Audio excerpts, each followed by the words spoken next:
Hi, I'm Michael Stern. Throughout this new Orchestra Lumos season, we're exploring different facets of music which connect our common humanity to the world around us.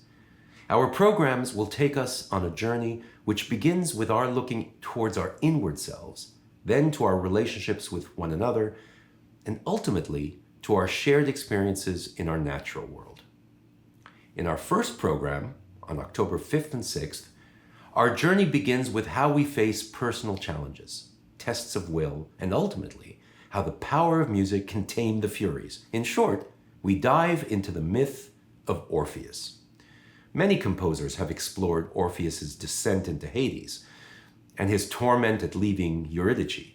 Each work on this program was inspired by this ageless story of Orpheus in the underworld. Glorious music by Franz Liszt, George Walker, Christoph Willibald Gluck, Jacques Offenbach, and of course Ludwig van Beethoven.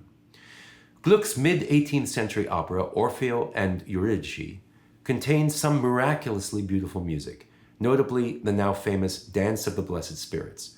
It was that opera that inspired Liszt to write his own tone poem on the subject, though for him, the power of the myth was less in the actual telling of the travails of Orpheus and Eurydice than it was in the musical depiction of the struggle between civilization and barbarism.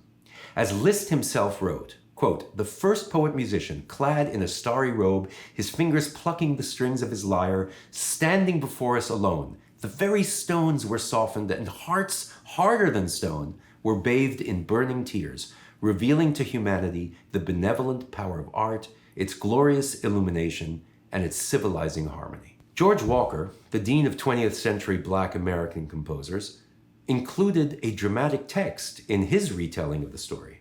And with a much lighter touch, Offenbach can-cans his way into the story with his universally loved overture, Orpheus in the Underworld.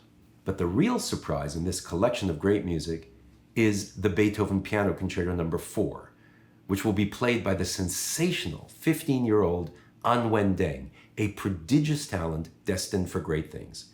It seems clear that Beethoven was very much inspired by the Orpheus myth as he wrote this monumental work, one of his best-loved and most often performed concertos. And who better to bring all of these strands to life than our co-host, the extraordinary actor, singer, and choreographer André de Shields, whose tour de force, Tony Award-winning performance in the original cast of Hadestown on Broadway was nothing less than a revelation. This program has myth, magic, profundity, and power in equal measure, and I hope you will join us for all of it.